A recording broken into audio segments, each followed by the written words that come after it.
முதல் வாசகம். இறைவாக்கினர் எசாயா எழுதிய நூலிலிருந்து வாசகம். அதிகாரம் 58. இறை வசனங்கள் 1-9 முடிய. பேரொலி எழுப்பி கூப்பிடு, நிறுத்திவிடாதே. எக்காலம் முழங்குவது போல் உன் குரலை உயர்த்து. என் மக்களுக்கு அவர்களின் கலகத்தையும் யாக்கோபின் குடும்பத்தார்க்கு அவர்களின் பாவத்தையும் எடுத்து கூறு. நேர்மையானவற்றை செய்யும் மக்களினம் போலும் தங்கள் கடவுளின் கட்டளையை கடைபிடிப்போர் போலும் நாள்தோறும் அவர்கள் என்னை தேடுகின்றார்கள். என் நெறிமுறைகள் பற்றிய அறிவை நாடுகின்றார்கள். நேர்மையான நீதி தீர்ப்புகளை என்னிடம் வேண்டுகின்றார்கள். கடவுளை அணுகி வர விளைகின்றார்கள். நாங்கள் நோன்பிருந்தோம், நீர் எங்களை நோக்காதது ஏன்? நாங்கள் எங்களை தாழ்த்தி கொண்டோம், நீர் எங்களை கவனியாதது ஏன் என்கிறார்கள். நீங்கள் நோன்பிருக்கும் நாளில் உங்கள் ஆதாயத்தையே நாடுகின்றீர்கள். உங்கள் வேலையாள்கள் யாவரையும் ஒடுக்குகின்றீர்கள். இதோ, வழக்காடவும் வீண் சண்டையிடவும் கொடுங்கையால் தாக்கவுமே நீங்கள் நோன்பிருக்கின்றீர்கள். இன்று போல் நீங்கள் உண்ணா நோன்பிருந்தால் உங்கள் குரல் உன்னதத்தில் கேட்கப்படாது. ஒருவர் தம்மை ஒடுக்கிக் கொள்ளும் நாளையா உண்ணா நோன்பின் நாளாக நான் தேர்ந்து கொள்வது? ஒருவர் நாணலை போல் தம் தலையை தாழ்த்தி சாக்கு உடையையும் சாம்பலையும் அணிந்து கொள்வதா எனக்கேற்ற நோன்பு?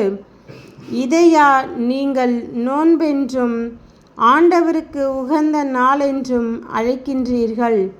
கொடுமை தலைகளை அவிழ்ப்பதும் நுகத்தின் பிணையல்களை அறுப்பதும் ஒடுக்கப்பட்டோரை விடுதலை செய்து அனுப்புவதும் எவ்வகை நுகத்தையும் உடைப்பதுமன்றோ நான் தேர்ந்து கொள்ளும் நோன்பு?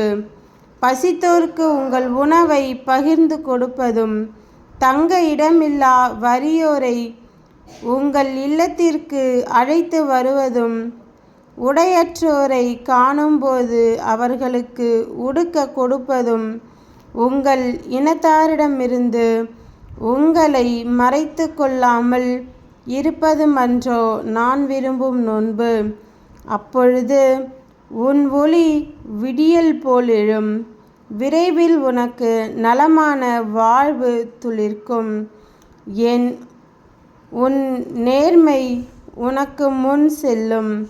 ஆண்டவரின் மாட்சி உன்னை பின் சென்று காக்கும். அப்போது நீ ஆண்டவரிடம் மன்றாடுவாய், அவர் உனக்கு பதிலளிப்பார். நீ கூக்குரலிடுவாய், இதோ நான் என்று அவர் மறுமொழி தருவார்.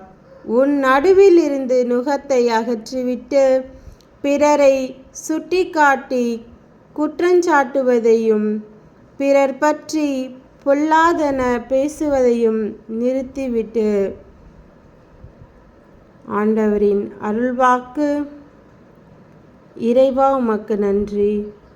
நற்செய்தி வாசகம். புனித மத்தேயு எழுதிய நற்செய்தியிலிருந்து வாசகம். அதிகாரம் 9. இறை வசனங்கள் 14-15 முடிய.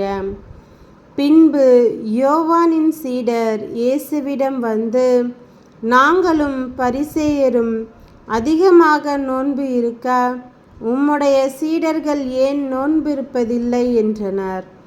அதற்கு இயேசு அவர்களை நோக்கி, மணமகன் தங்களோடு இருக்கும் வரை மணவிருந்தினர்கள் துக்கம் கொண்டாட முடியுமா?